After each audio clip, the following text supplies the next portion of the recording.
Hello and welcome to part 2 of the 300-hour maintenance on my Cub Cadet GT2544 tractor. And today we're going to be doing the engine oil. So I've got here the lineup of what we're going to be using. I got these all from my local Cub Cadet dealer. It's going to be a genuine oil filter to replace what's on there, which looks like it's a genuine, so that's good to see. And this is the oil that they sold me that they recommended for this engine. So if anyone has any comments or opinions on that, I'd more than welcome it, because I'd like to see what kind of oil you guys are using out there. This is my first time doing the oil change on this. The long story short of this tractor is that it was parked for a long time, and a guy got it, a landscaper, as partial payment, I guess, for a job, and the tractor had about 270 hours on it at the time, and looks like he just did the fluids. So he did the oil in August of last year, and he also changed the transmission oil on it, but he did not change the filter. Now we've gone ahead and already replaced the filter. It's down there, and that's in the previous video, which was a mess, I must admit, because I didn't know quite what I was doing. This looks like it's going to be fairly easy. There's a little valve with a nozzle there. We take the cap off, and then that will access the oil.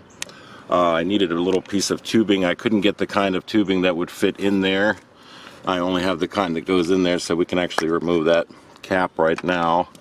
So we're going to be using this piece of tubing like this, just sticking it in there, and then that's going to direct the oil out.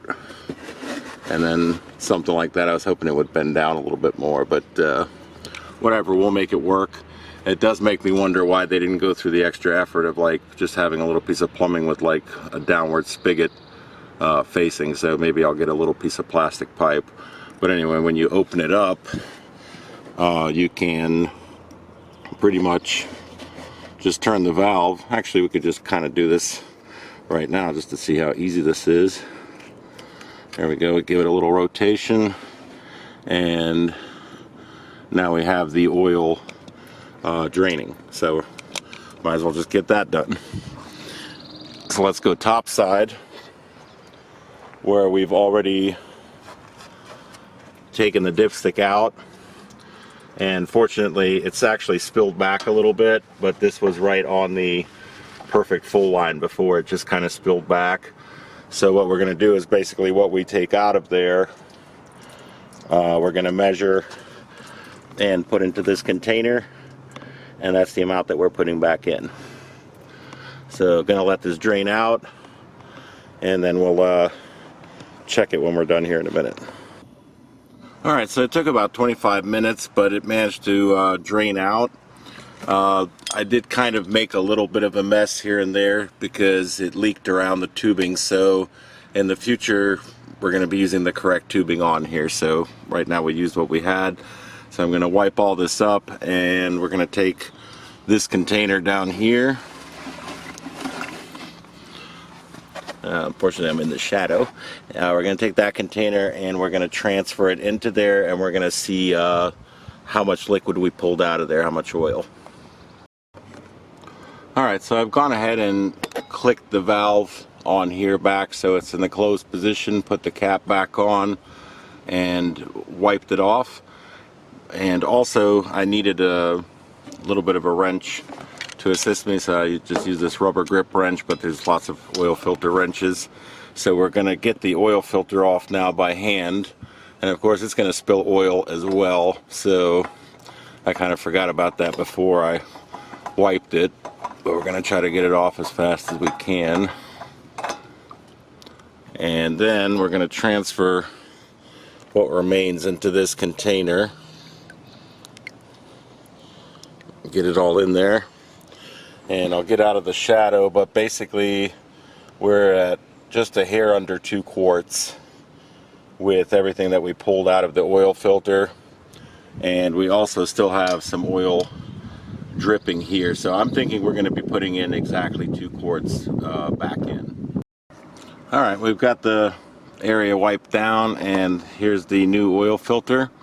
And I put a bead of oil on the rubber seal to make it easier to put on. And of course we're just going to go hand tight on this.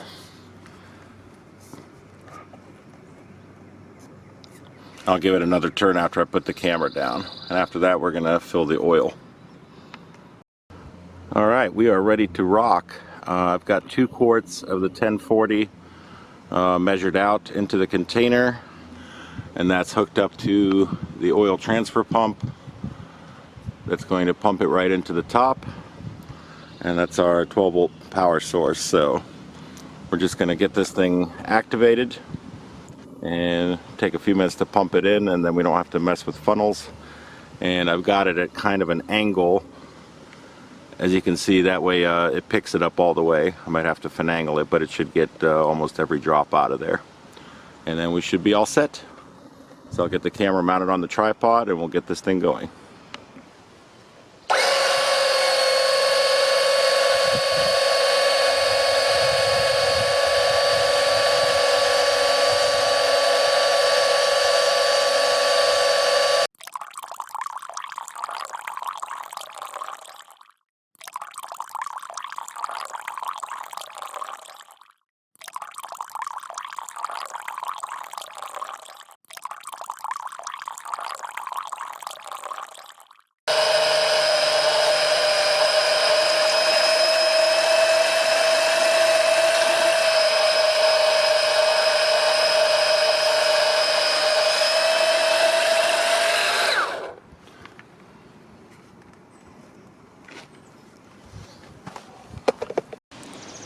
Alright, it's hard to see, but the oil came out right about at the full mark before I took the reading.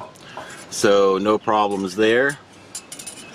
And we didn't make any mess up top, redeeming ourselves from the mess that we made at the bottom. So the only takeaway from this is it's going to be 2 quarts for the Kohler Command 21 that I have. Your engine may vary, but if you're lucky you have one of these little outlets that you can tap into. In the future we'll use a piece of hose when I film this again. So hope you enjoyed watching this, and the last video will entail the air filter, and we're gonna probably wind up changing the spark plugs as well. So thanks for watching, and I'll see you on the next video. And if you stayed this long, I have a little piece of information I'll share with you, that the loader is going to be coming next Tuesday. So finally, after 9 weeks of waiting, we're going to have the loader installed probably by the end of next week. So there's going to be a lot of videos. So this is going to be one of the last shots of the tractor where it still looks like this. So thanks for watching, and I'll see you on the next one.